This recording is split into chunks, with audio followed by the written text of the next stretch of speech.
my name is Maya and welcome to the episode 45 of my knitting podcast, where I share all my thought process and other random stuff about all things fiber related, but mostly knitting. Today is the 18th of February 2025 and I'm coming to you from the French-speaking part of Switzerland where I live with my gecko. And I am back home. So today I have one finished object, which I am wearing. It looks so good. And I have two works in progress, one of which is a new cast-on. It was kind of an impulse cast-on, but also not really, but you will see. And I have no acquisitions. However, if we have the time, I'm not sure yet we'll have the time, but we'll see. I have asked on Instagram about summer wool cotton blends recommendations, summer yarns, and maybe I can do a little bit of a review on that at the end. And that's it. So let's get into it. First, what I'm wearing is my beautiful Roadtrip Shacket. This is the short sleeves version. It's a design of mine that's currently in testing and I'm just so happy. It's incredible. I mean, it's perfect.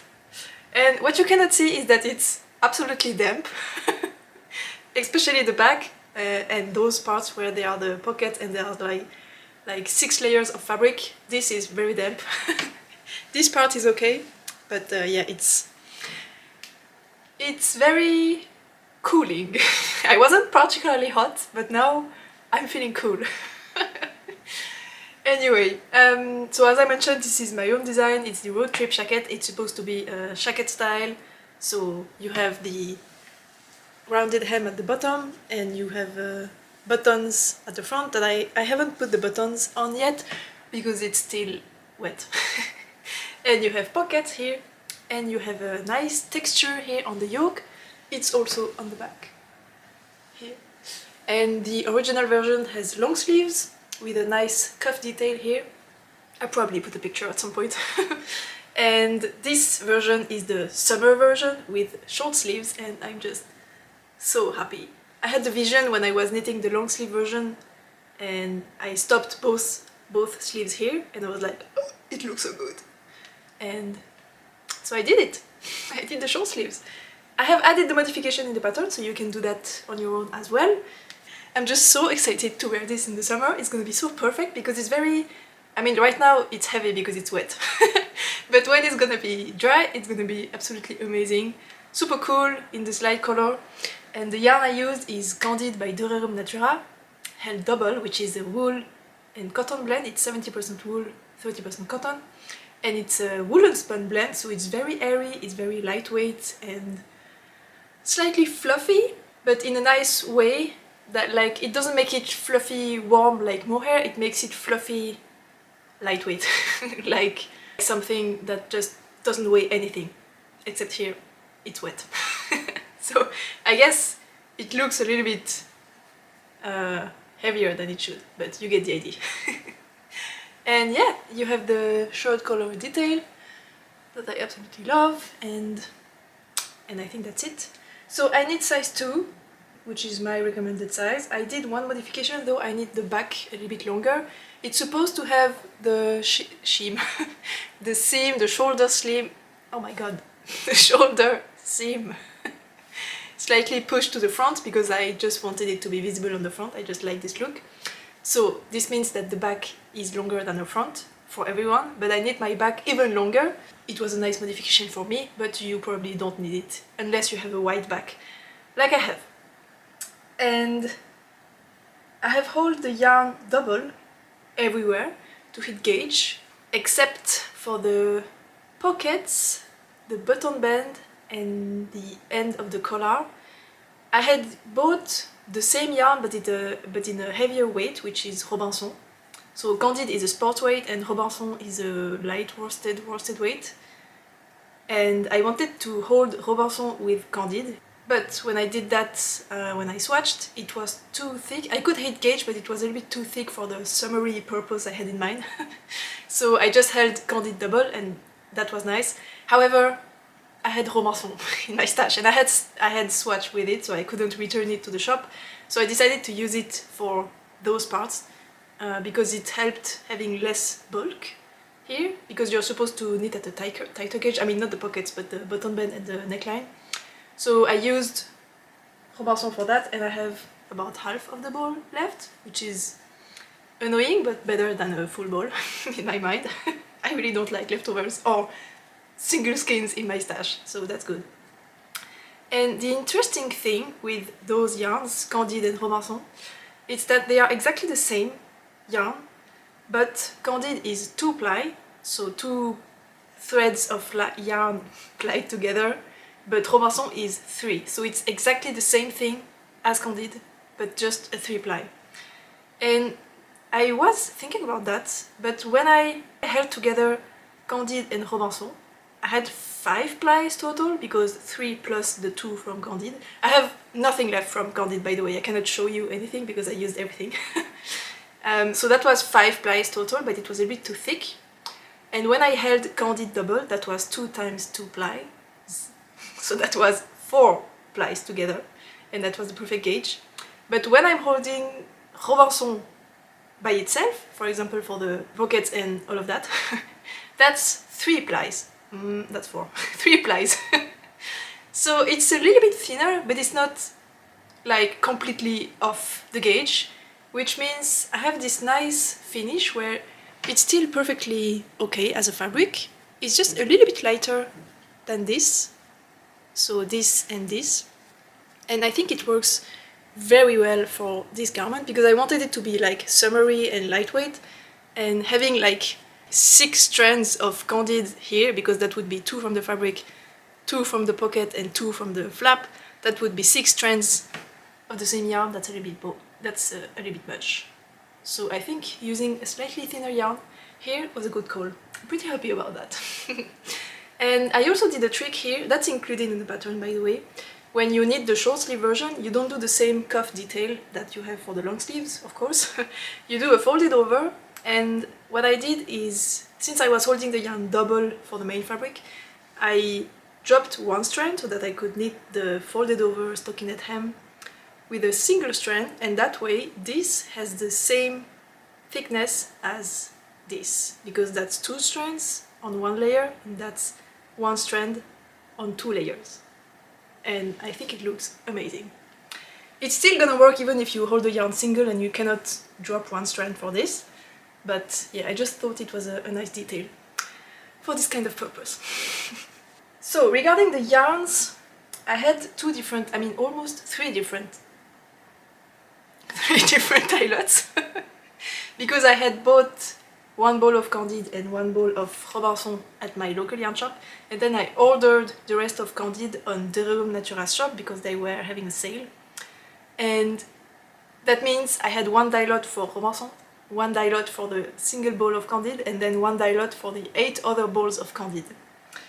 And this is an undyed yarn, so it's kind of difficult to have exact matches, even more than when you have dyed yarns, because it depends on the clips of the actual sheep they are using. So yeah, it's very difficult to have perfect color matches. But I don't think you can tell. There is one of the fronts of this section that I have knit using the single ball that was a little bit lighter than the rest. I compared the 2 of them and it was a little bit lighter, but absolutely no way to tell.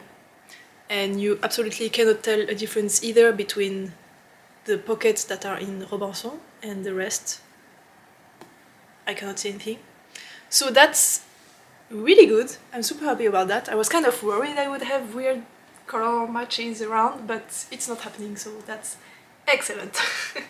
And I think that's it. The pattern is still in testing, but we are reaching the end. It should be done in, is it 2 weeks? Yes, and the pattern will be released on the 7th of March. So mark your calendars for that if you would like to knit this. I really think this is so great for summer because it's kind of oversized, and the yarn I chose for this one is very lightweight, and it's just perfect to still have something quite cooling on you while still having like the shade and the sun protection from this garment. Is amazing. I'm just so happy about this one.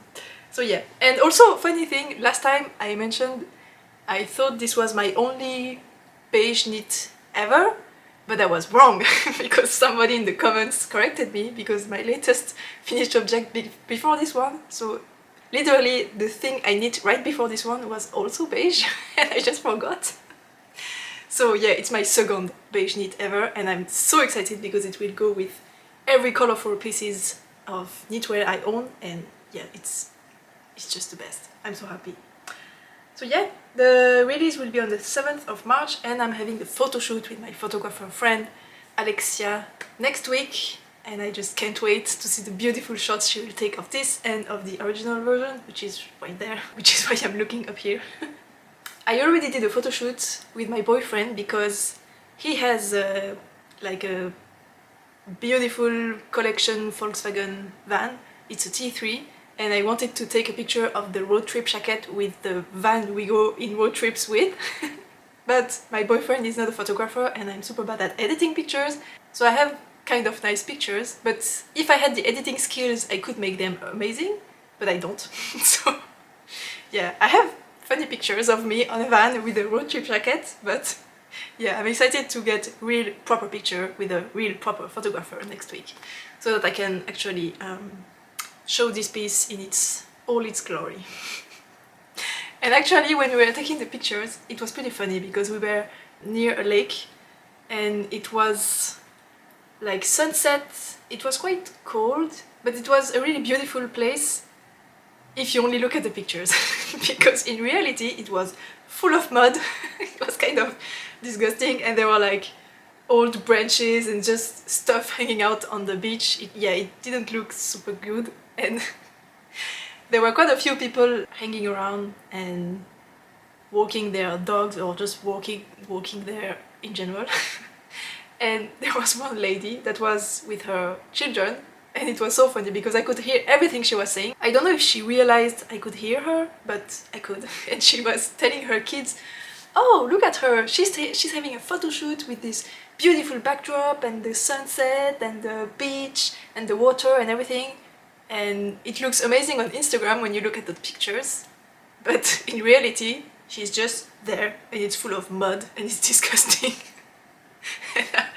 She was telling this to her children, like basically don't believe everything you see on Instagram because the reality is usually much less romantic. And I was like, yeah, sorry. I'm not the best Instagrammer ever, so thanks for using me as an example to teach your kids to not believe anything they see on internet. Yeah, I just thought it was really funny. She was basically trashing me, even though I could hear her, but yeah, it wasn't, she didn't have any bad intentions, I just thought it was super fun. The other funny thing is that I'm leaving 2 days after the pattern release on an actual road trip with the van, with my boyfriend, and I will be taking the, not this one, but let me grab it. I will be taking the original version with me as an actual garment to wear when I'm cold and I need something to snuggle up during the day or during the evenings, so I will be taking this one with me, which I find pretty fun.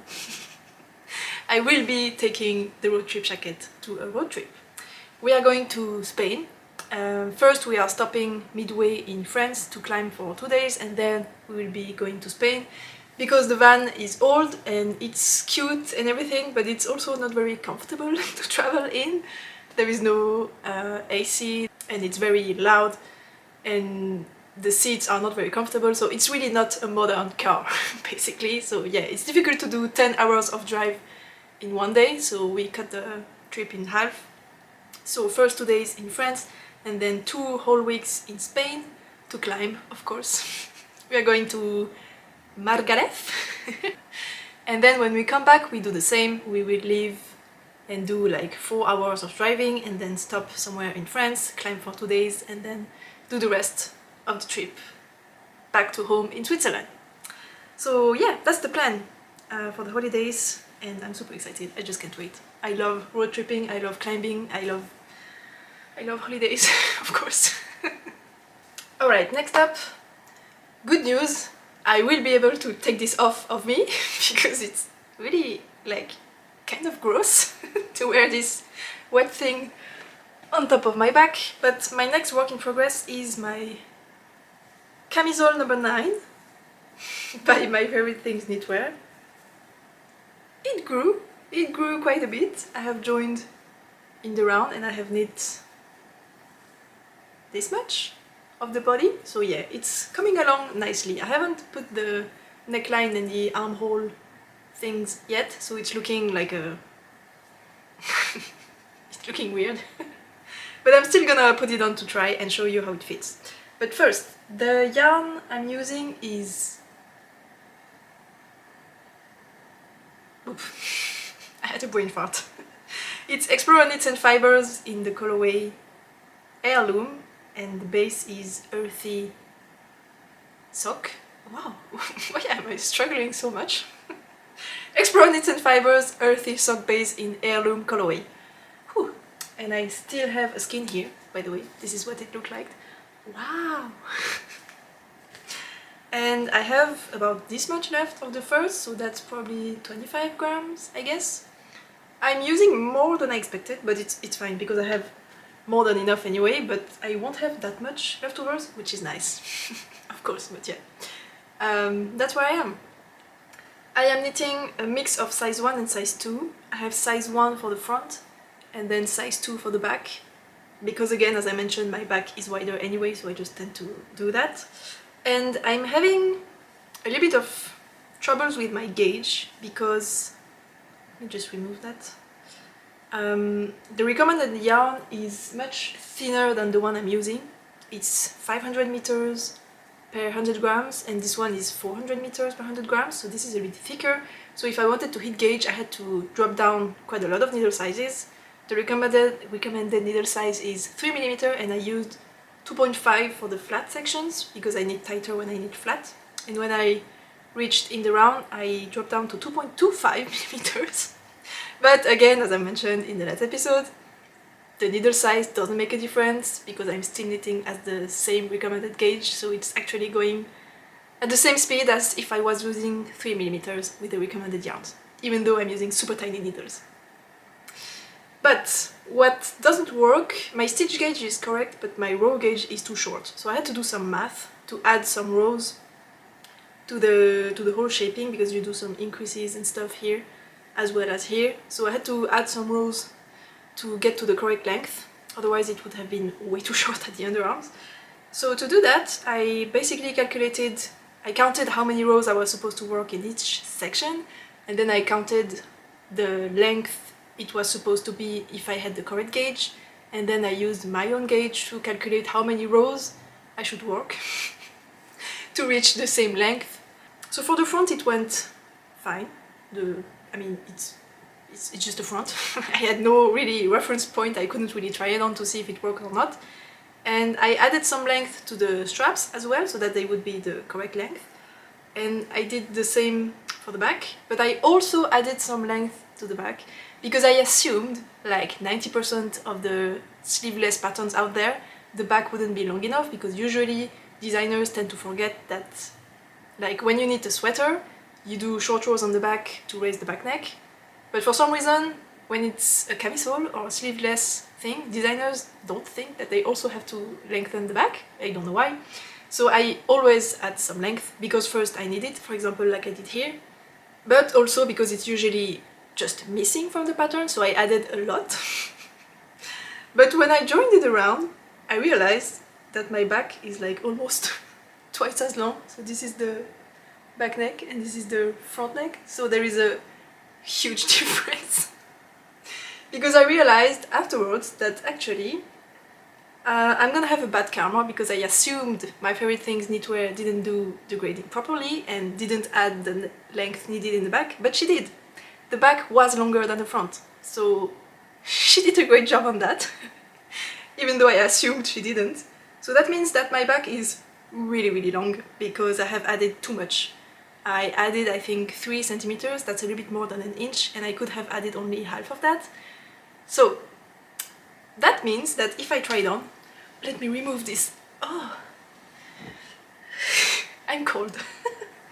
If I try it on, which I can't do because the needles are too small, so what I'm doing is I have this extra cord here, and I have a connector at the tip, so I'm just going to remove one needle from my work, and I don't have the T-pins you're supposed to screw into the hole to unscrew the needle, so I just use light bulb stitch markers because it goes into the hole, so it works perfectly fine. You don't need fancy accessories. Now I screw the connector that's already connected to the next cable, and this is always a struggle.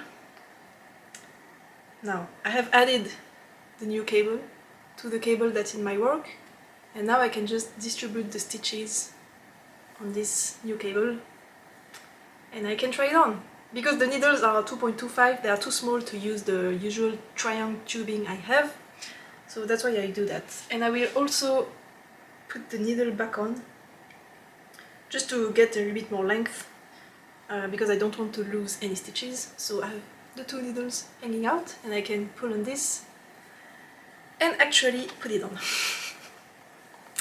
That was the tutorial to try on something on very small needles that nobody asked for.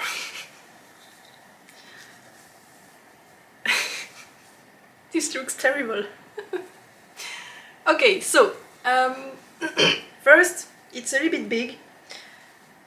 I was expecting more negative ease, but this is quite not fitted. I mean, it's fitted, but I thought it would be a little bit more close to me, but it's not.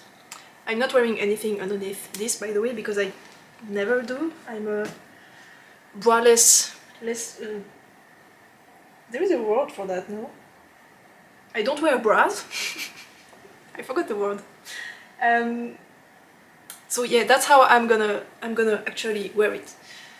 So as you can see, I wanted to wait until I had quite a hefty length here so that it would actually sit the way it wanted to, because the first time I tried it on I had a little bit of fabric and I could just manipulate it like this pretty easily and just make it do whatever I wanted it to do, and this didn't have enough structure to guide the fabric where it was supposed to go. So now if I just move it around like this, it's gonna fall at the correct place.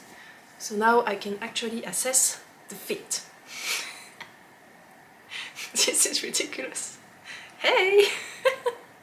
So what I am seeing here, first the underarm is coming very low. This is a little bit problematic, but I know when I put the... It's not double knit. The folded over edging here, it's gonna pull in quite a bit and I'm gonna gain a little bit of width like this. So actually this depth is enough, and since I don't wear bras anyway, I don't really care if this is going low or not, but I think it's gonna be pulled a little bit like that, and then I'm gonna have the width of the edging coming here. So I think this is fine. So the depth is okay. Now the front neck is coming way too low. That's on me again because I need the back a little bit too long, but if I pull in a little bit with the tension of the edging I'm gonna add, it's gonna come up a little bit, and then I add this much for the actual edging. It's coming just below my clavicles, so I think it's a good depth. It's not supposed to be high neck, so I think it's good as well. Should be fine. Now for the back. Oh, that's perfect. I absolutely hate when something fits like this. This is like a pet peeve of mine. I hate that. And it's usually what happens when the back is too short because there is no like added length between the back and the front. So it's not the case here. The natural way it wants to fall is up here. So again, if I pull a little bit on it with the tension of the finishing, and then I add like this much, it's coming a little bit high, but it's not horrible either. But I think I could remove a little bit like this, and that way it would come up to somewhere here. I cannot see anything, but yeah, the back is a little bit high. it's of course because I added too much. I added 3 centimeters and I think I could have gotten away with 1.5, half of that. Yeah, so that's normal. So now the question is, do I remove this extra length or not? It would be quite easy to do because there are not a lot of stitches in the width, in the back. It's the same as this, I think. And I just need to put needles in, cut, open, remove a little bit of fabric, and then graft it back together. So that's a pretty easy fix. Maybe I should just do that. I think I will. It will also help take this a little bit higher. It will also take this a tiny bit more, tiny bit higher.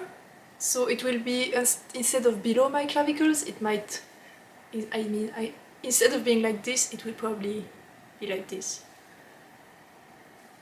I think I need to do it, but I'm lazy.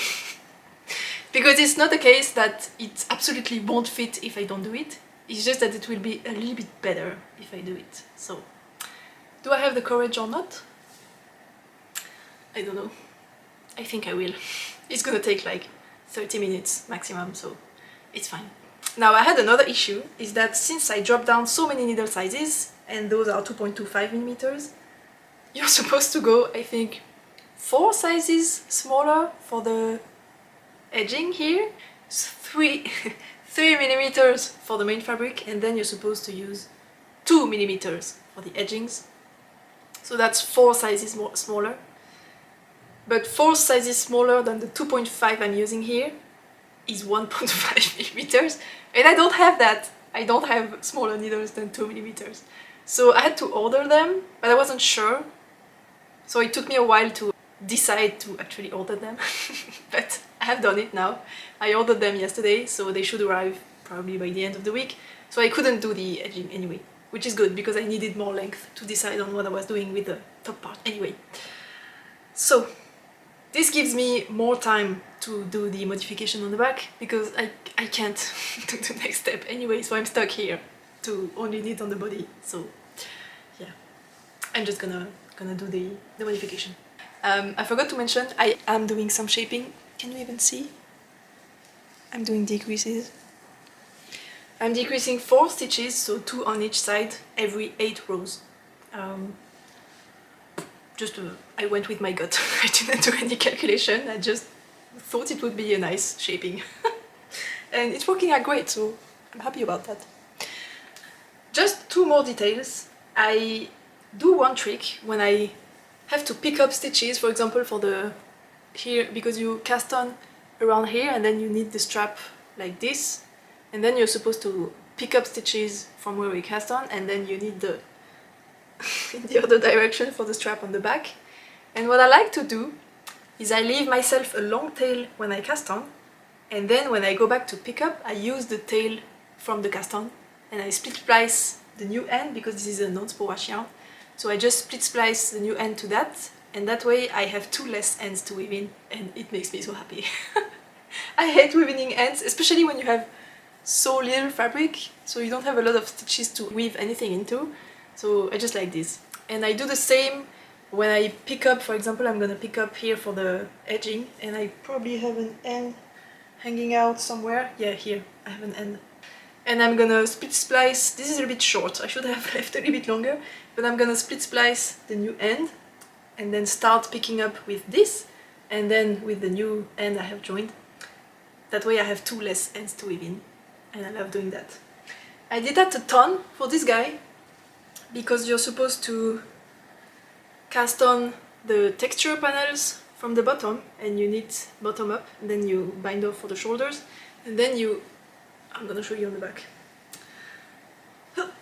And then you pick up stitches along the cast on edge, and then you knit top down.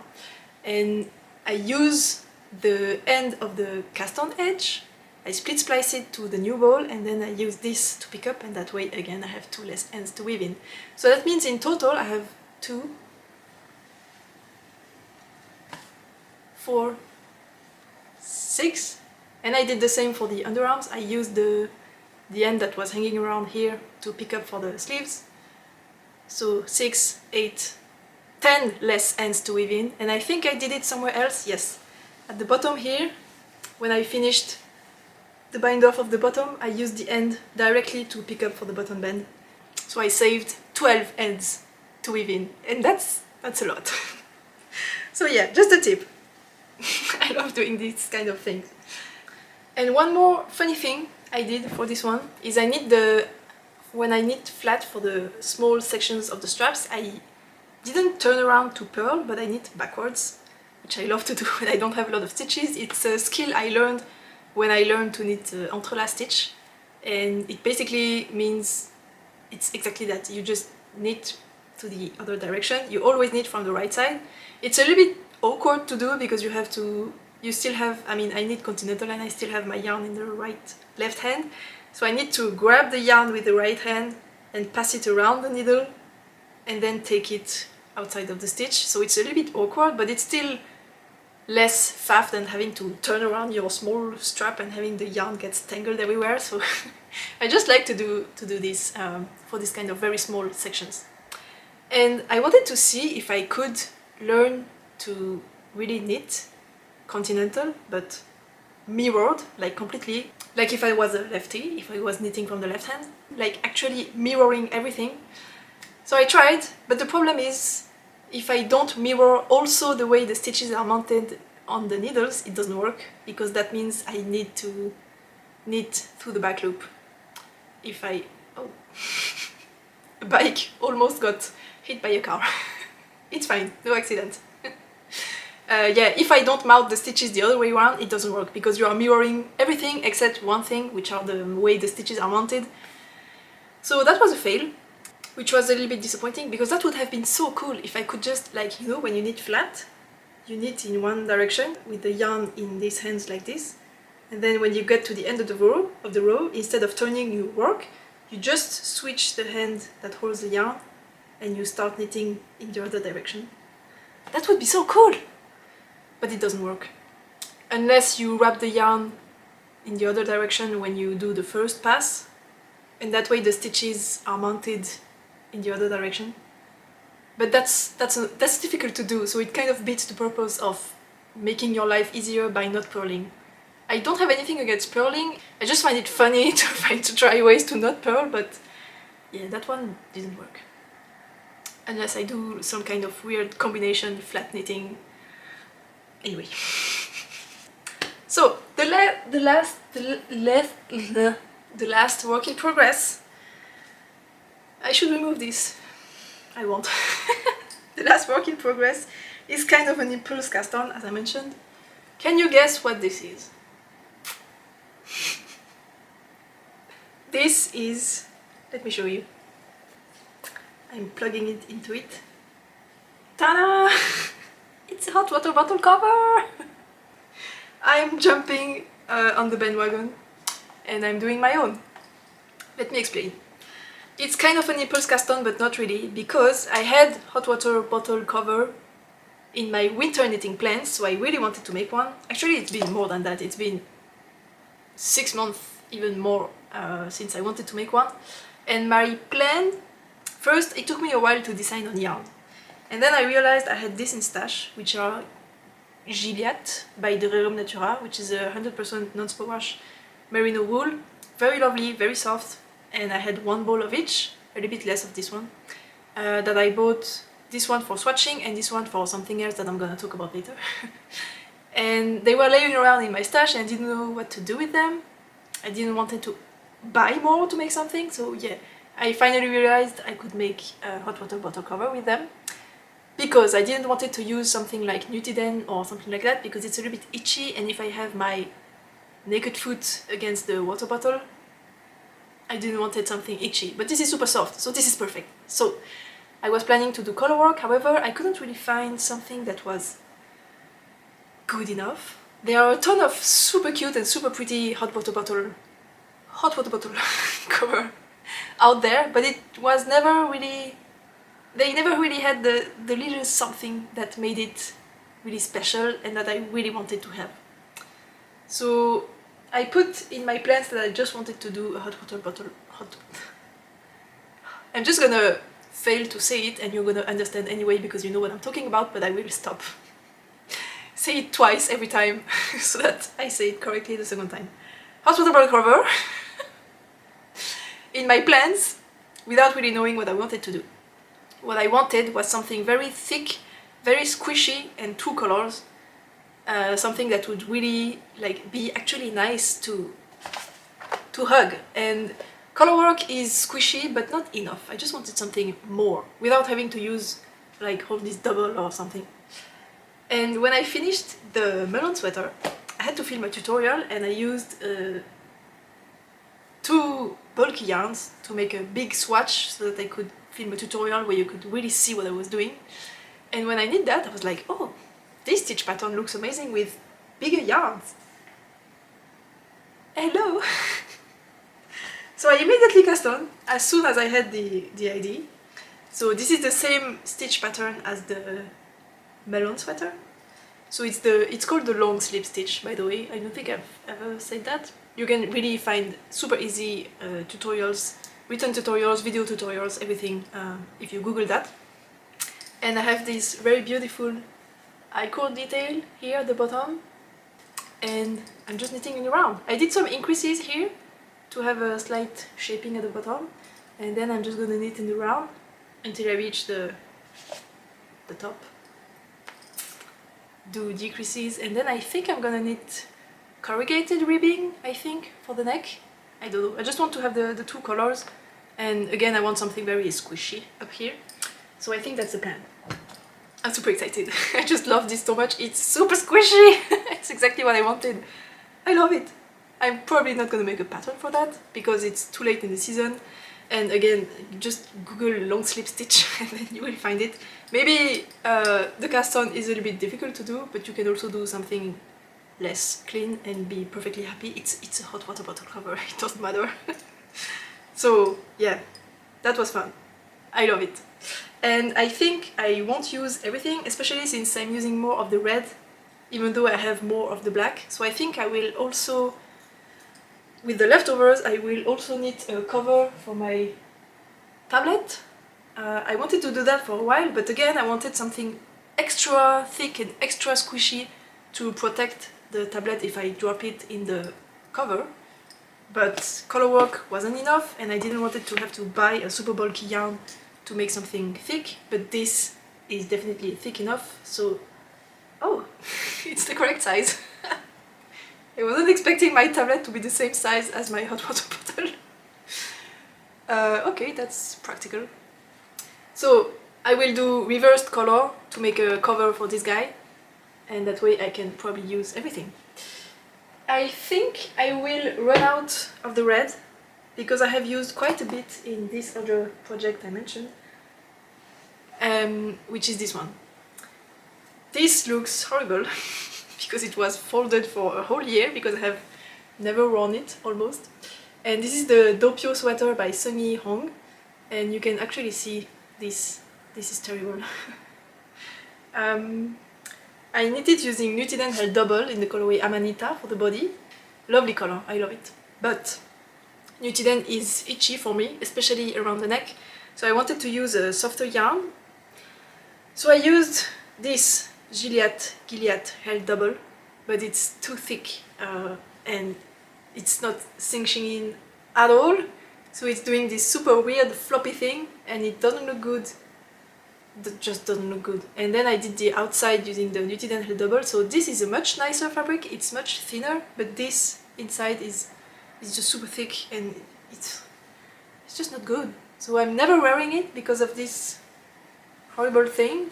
So I don't know if I should just cut this off and do it again with a simple single strand and just a small folded over neckline, just a small one like this, and remove the turtleneck completely, because this is also not practical because I like to wear like a cowl or a small scarf, but this plus the cowl and the small scarf is too much, so it's kind of useless. I don't need that.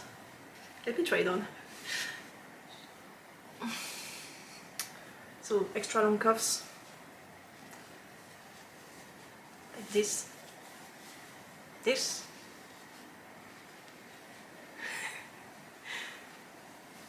And it's also doing this because the gauge of this is so thick that it's pushing on the fabric and it's doing weird creases here. They are not supposed to be here. It's also because it was folded like that, but yeah. A lot of things are happening and oh my god, it looks horrible. I just hate it. Why? Yeah, I need to take this off.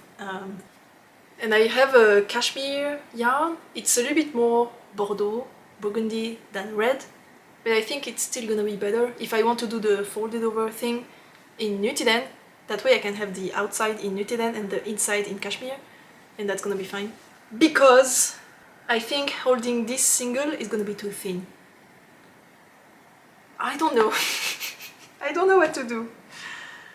I just need to take this off. And the problem is that when I cast on, since I knew I wanted to do the neckline using Gilliatt, battery change. I think it's Gilliatt. I did the cast on using Gilliatt as double, and then I need the first one using Nutiden. That means if I want to take out the neckline and everything Gilliatt in this, I need to take out also the cast on edge. And the first thing you do when you cast on is doing short rows. So I fear I'm gonna have to pick up short row stitches. That's gonna be a mess. It's mainly the reason why I haven't done it yet, because otherwise it's a pretty easy fix, like just rip off everything and then cast on again and knit again, but not that easy for this one. Yeah, so I will have to see. First I will finish this guy and see how much yarn I have left. No, I think I won't have enough to finish this guy. So I'm gonna have to rip this back pretty early. Anyway, that's for future Maya, but it would be really nice to fix this guy because I have never worn it. And it's a shame because it's beautiful. But yeah. Doppio Sweater, Doppio fail, Doppio beautiful, but Doppio I can fix it.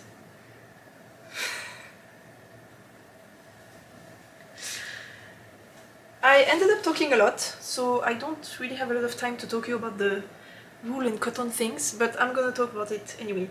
I asked for some yarn recommendations on Instagram. I still have this thing on on Instagram because I have a design idea of a summer tee that's gonna use 2 colors, and I wanted to have some structural integrity. Like I would like to use a super lofty and airy non-superwash wool, but it's for summer, so I want something thin and lightweight. The perfect yarn would be Candid, really. It's just, I'm sorry, it's just my favorite yarn. I just love this so much. It's exactly what I want. It's cotton, it's summery, it's lightweight.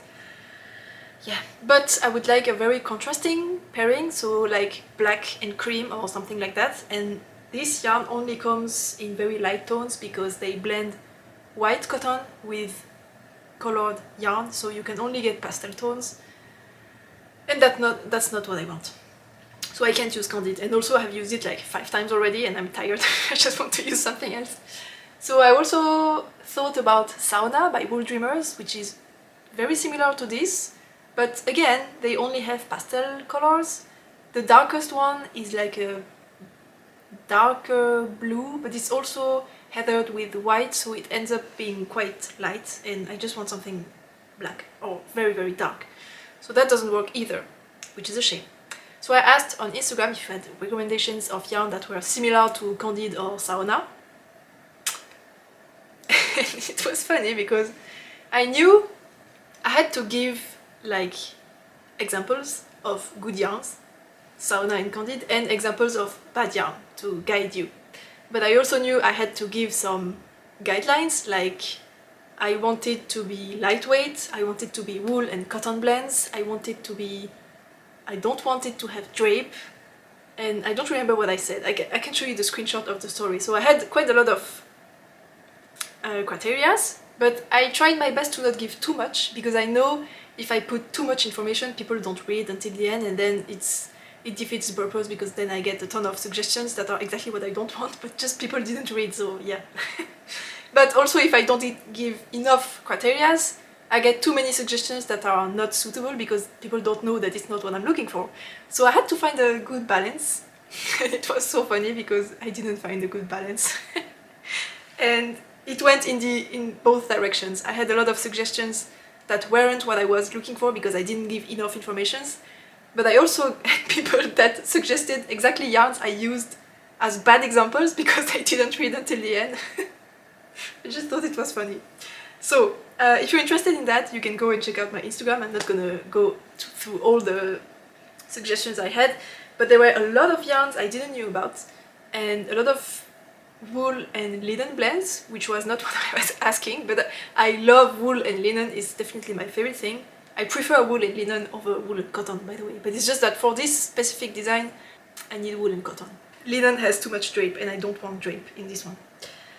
So, I have a ton of new yarns I need to try, which is good, but also so many things I want to buy now. And the two yarns I think I will actually try for the design I have in mind are Holst Coast. I've been wanting to try that one for a while, because Holst Super Soft is actually soft enough to wear next to skin for me. It's very rough. It's absolutely not soft, but it's not itchy at all for me. It's like the difference between textured and itchy, and Holst Super Soft is textured but not itchy. So I think Holst Coast should be fine. Someone also wrote to me saying that they think it's super soft, like even softer than Holst Super Soft, so I think it should be good. We shall see. It's also super cheap. And the second contender is BC Garn Bio Balance.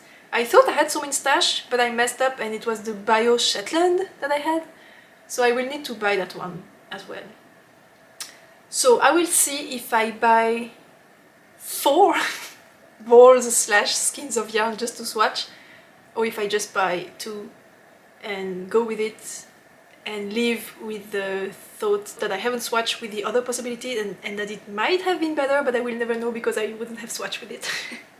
But I really don't like buying balls just to swatch and then have them laying around in my stash for years before I find something to do with them. Yeah, so that's coming. I mean, no, it's not coming because it's actually for a publication. I want to submit a design. I have an idea. It's genius. I just really think it's super unique and it's so simple. It's probably already been done, but I haven't seen it. Whatever. It's for a publication, so you won't see the actual result, which is why I'm talking about it there, because I'm not going to show you the acquisitions, because I cannot show you the swatch and everything. So yeah, just you can hope that it doesn't get selected, that way you're gonna see it earlier, because it's I'm just so proud of this idea. Originally it was for a sweater, but I figured it could work as well for a t-shirt, a summer t-shirt. I'm so excited. Yeah, that's all. I wanted also to do a small climbing update because I haven't talked about climbing in a while, and I know quite a lot of you are climbers and are actually interested in that. So, climbing update. If you're not interested, feel free to leave here. I love you. Thank you for watching. So, last week I finally sent my project, which is a 7C. Oh, 7C is pretty high grade. I'm pretty proud of myself. It's I think I looked it up in the US. It's a 512D. So yeah, that's a good grade. It's actually the second one, the second 7C I do. The last one was like 3 years ago. But I don't know anyone who have done this other 7C, so I don't know what it's worth. Maybe it's super easy, maybe nobody has sent it because it's super hard and I've done something pretty unique, I don't know. But this time it's a real 7C, a lot of people have done it and there is a consensus saying, yes, this is a real 7C. There are even some people that think it's a 7C+, it's not, it's a 7C. But yeah, pretty proud of that one. And I have some footage, I have footage where I fall. So you can actually see a pretty big fall because I mess up at the very top. I forgot to take a rest and I went straight for the end, which is the crux. The crux is the hardest part of the route, and here in this route, the higher you go, the harder it gets. So you really need to take the time to shake off a little bit and gain a little bit of power back before you get to the very end, because then it really gets quite intense. So you need to be very fresh. And I was so into it that I totally forgot to take a rest. So I just fall at the top. And then the next week I finally finished it until the end, and I will also show you that. And I also have some backlogs of just random footage I took when I was in the climbing gym. So it's not on the rocks, it's on plastic, but it's fun. I was just having fun with some friends. Sometimes I'm not really good at dynamic moves, like when you have to jump on a hold. I'm not really good at it, but I find it super funny, so I like to try them, even though I usually fail. But I think there is one where I actually do it. Anyway, you're gonna see. It's fun to watch. That's all for today. It's funny because I didn't have a lot of knitting to show, so I filled my notes with other stuff, like this wool and cotton thing on Instagram, and then the climbing stuff, because I didn't want the episode to be like 20 minutes, but now it's the usual 1 hour, so I hope you enjoy. Thank you for being here, thank you for watching until the end. I love you, you too, especially since you stayed until after the climbing stuff. And yeah, thank you for your support as always. Stay tuned for the release of the Roadtrip Shacket, and yeah, I will see you in the next one. Until then, happy knitting! Bye!